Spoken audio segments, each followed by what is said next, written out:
বাংলাদেশের রাজনীতিতে ক্ষণে ক্ষণে নতুন নতুন খবরের জন্ম হচ্ছে।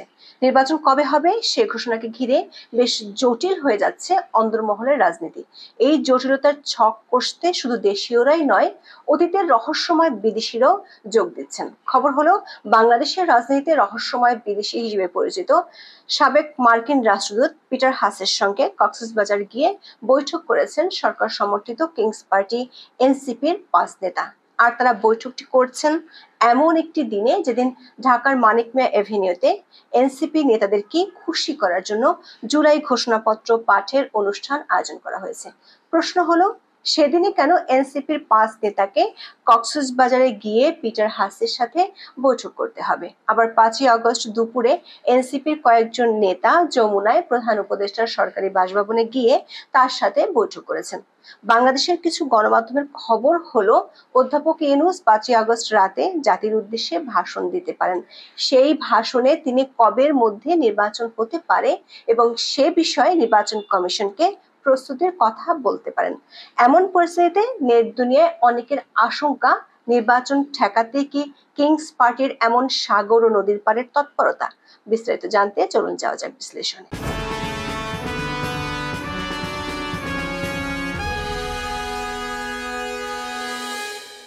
২০২৪ সালের ৫ই আগস্ট শেখ হাসিনা সরকারের পতন হয়েছিল। দেশ ছেড়ে ভারতে চলে যান সাবেক প্রধানমন্ত্রী শেখ হাসিনা। প্রথমে সরকারের পক্ষ থেকে বলা হয়েছিল জুলাই ঘোষণাপত্র সরকার দিবে না। রাজনৈতিক দলগুলোর মধ্যেও এই ঘোষণাপত্র নিয়ে ততটা আগ্রহ ছিল না। শেষ পর্যন্ত সরকারের কিংস পার্টি এনসিপির চাপে জুলাই ঘোষণাপত্র দেওয়ার কথা জানায় সরকার। তবে সে ঘোষণাপত্রের খসড়া গোপন রেখেছে সরকার। ৫ই আগস্ট বিকেল ৫টায় মানিক মিয়া এভিনিউতে প্রধান উপদেষ্টা অধ্যাপক ইউনূস নিজেই এই ঘোষণাপত্র পাঠ করবেন। এর জন্য সারা দেশ থেকে লোক আনার জন্য ৩.৫ লাখ টাকা খরচ করে ৮টি ট্রেন ভাড়া করা হয়েছে। ব্যাংকের জন্য সাধারণ ছুটি ঘোষণা করলেও সকল ব্যাংকের কর্মকর্তাদের সরকারি কর্মসূচিতে থাকা বাধ্যতামূলক করা হয়েছে। পুলিশের জন্য বিশেষ নির্দেশনা দেওয়া হয়েছে। ৫ই আগস্ট সকাল পর্যন্ত এসবই ছিল প্রধান খবর। কিন্তু মধ্য দুপুরের পর থেকে নেট পাড়ায় তোলপাড় পড়ে যায়। যে এনসিপি নেতাদের খুশি করতে সরকার এত বড় আয়োজন, তারাই তো ঢাকায় নেই। দলটির ৫ শীর্ষ নেতা ঢাকা থেকে সকালে বিমানযোগে গিয়েছেন সৈকতের নগরী কক্সবাজারে। এই ৫ নেতা হলেন জাতীয় নাগরিক পার্টির মুখ্য সমন্বয়ক নাসিরুদ্দিন পাটোয়ারী, উত্তর ও দক্ষিণ অঞ্চলের মুখ্য সংগঠক সার্জিস আলম এবং হাসনাত আব্দুল্লাহ, জ্যেষ্ঠ যুগ্ম সদস্য সচিব তাসনিম জারা ও যুগ্ম আহ্বায়ক খালেদ সাইফুল্লাহ। দর্শক, কক্সবাজারের একাধিক সাংবাদিক এবং গোয়েন্দা সূত্রগুলো থেকে আমরা নিশ্চিত হয়েছি এনসিপির এই ৫ নেতা কক্সবাজারের দলীয় বা সরকারি কোনো অনুষ্ঠানে যোগ দিতে যাননি। সূত্র মতে, এনসিপির নেতারা বেলা ১০:৩০টায় একটি ফ্লাইটে ঢাকা থেকে কক্সবাজারে যান। সেখানে ১১:৩৫ স্থানীয় বিমানবন্দরে পৌঁছানোর পর পুলিশের প্রহরায় তারা হোটেল সি পার্লে যান। এই হোটেলটি আগে রয়্যাল টিউলিপ নামে পরিচিত ছিল। সেখানে তাদের জন্য আগে থেকে অপেক্ষা করছিলেন বাংলাদেশের রাজনীতিতে এক রহস্যময় বিদেশি, যার নাম পিটার হাস। শেখ হাসিনার আমলে যিনি সবশেষ গত বছরের ২২ জুলাই পর্যন্ত বাংলাদেশে মার্কিন রাষ্ট্রদূতের দায়িত্ব পালন করছিলেন। কক্সবাজার একাধিক সূত্র বলছে, কক্সবাজার স্থানীয় পুলিশকে এনসিপি নেতারা তাদের এই বৈঠকের কথা আগে থেকে জানায়নি। শুধু পুলিশের উচ্চ পর্যায়ের এক কর্মকর্তার মাধ্যমে কক্সবাজারের গোয়েন্দা পুলিশের মাধ্যমে নিরাপত্তা প্রোটোকলের ব্যবস্থা করা হয়েছিল।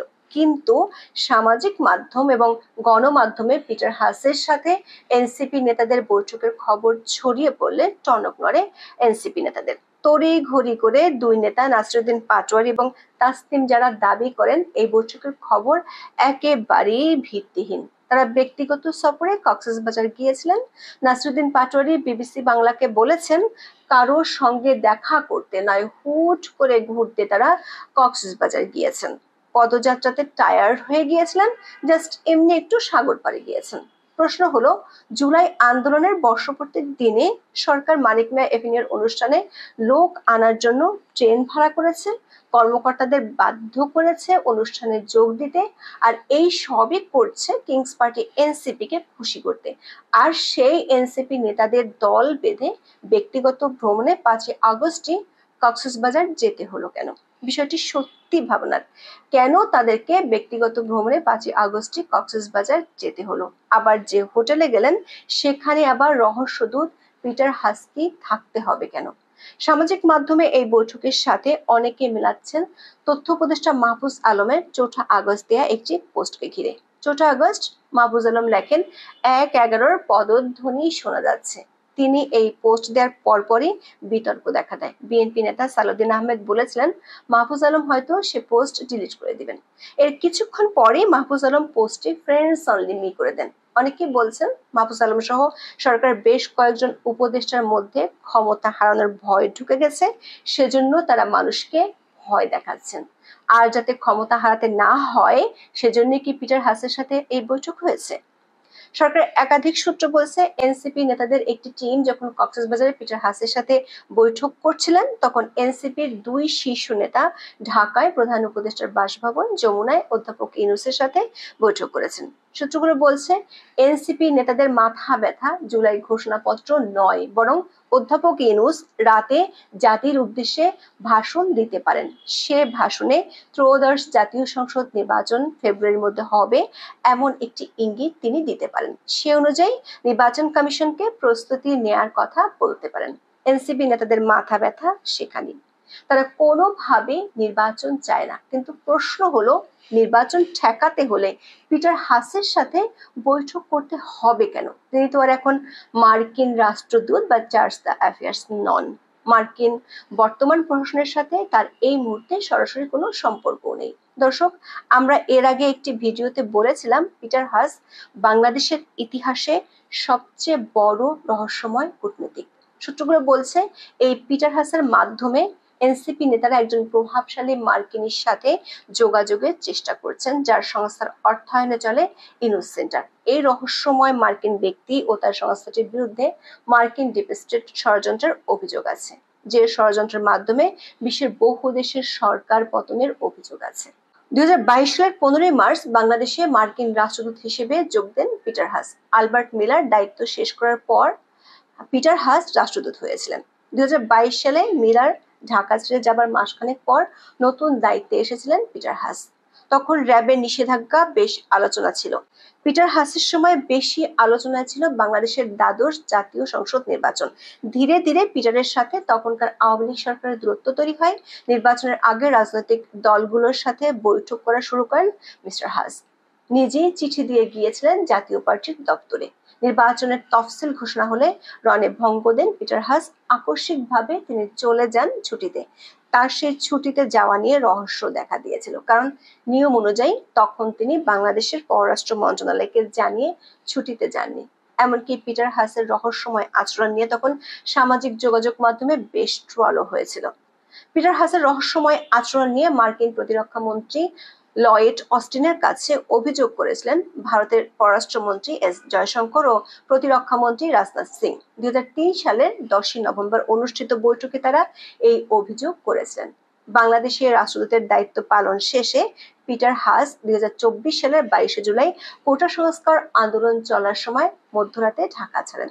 ওই বছরের 27 সেপ্টেম্বর যুক্তরাষ্ট্রের পররাষ্ট্র মন্ত্রণালয় থেকে অবসর নেন। 5 আগস্ট হাসিনা সরকারের পতন হলে নতুন অ্যাসাইনমেন্ট নিয়ে ঢাকায় আসেন পিটার হাস। এর জন্য তিনি ভাঙেন যুক্তরাষ্ট্রের 150 বছরের পুরাতন রিভলভিং ডোর আইন। 2024 সালের 30 সেপ্টেম্বর পিটার হাস যোগ দেন যুক্তরাষ্ট্রের বেসরকারি জ্বালানি প্রতিষ্ঠান অ্যাক্সিলারেট এনার্জিতে। অ্যাক্সিলারেট এনার্জি হলো তরলীকৃত প্রাকৃতিক গ্যাস বা এলএনজি রপ্তানিকারক মার্কিন বহুজাতিক কোম্পানি। এই কোম্পানির স্ট্র্যাটেজিক উপদেষ্টা পদে যোগ দেন পিটার হাস। 27 সেপ্টেম্বর কোম্পানিটি এক সংবাদ বিজ্ঞপ্তির মাধ্যমে পিটার হাসের যোগদানের তথ্যটি জানিয়েছিল। পিটার হাসের বিরুদ্ধে উত্থাপিত প্রথম অভিযোগটি হলো তিনি 150 বছরের পুরানো আইন ভেঙে একটি বেসরকারি কোম্পানির উপদেষ্টা হয়েছেন। কক্সবাজারে পিটার হাস এবং জাতীয় নাগরিক পার্টি নেতাদের মধ্যে অনুষ্ঠিত বৈঠকটি বাংলাদেশের ভূ-রাজনৈতিক প্রেক্ষাপটে একটি গভীর রহস্যের জন্ম দিয়েছে। পিটার হাসের বিতর্কিত কূটনৈতিক অতীত এবং অ্যাক্সিলারেট এনার্জির কৌশলগত উপদেষ্টা হিসেবে তার বর্তমান ভূমিকা, যা বাংলাদেশের জ্বালানি স্বার্থের সাথে সরাসরি জড়িত, এই বৈঠককে আরো জটিল করে তুলেছে। এই বৈঠকের গোপনীয়তা এবং এনসিপির পক্ষ থেকে এর অস্বীকার আলোচনার বিষয়বস্তুর সংবেদনশীলতা এবং এর সম্ভাব্য সুদূর প্রসারী প্রভাবের ইঙ্গিত দেয়। এটি স্পষ্ট যে এই বৈঠকটি কেবল একটি সাধারণ সৌজন্য সাক্ষাৎ ছিল না। তবে একটি বিষয় স্পষ্ট, এই বৈঠক বাংলাদেশের উদীয়মান রাজনৈতিক পরিস্থিতিতে আন্তর্জাতিক প্রভাব এবং অভ্যন্তরীণ ক্ষমতার গতিশীলতার একটি নতুন অধ্যায়ের সূচনা করেছে, যা আগামী দিনগুলোতে আরো মনোযোগ আকর্ষণ করবে। এখন এ পর্যন্ত, সবাই ভালো থাকুন, সুস্থ থাকুন, নিরাপদে থাকুন। দেখা হবে আগামী পর্বে।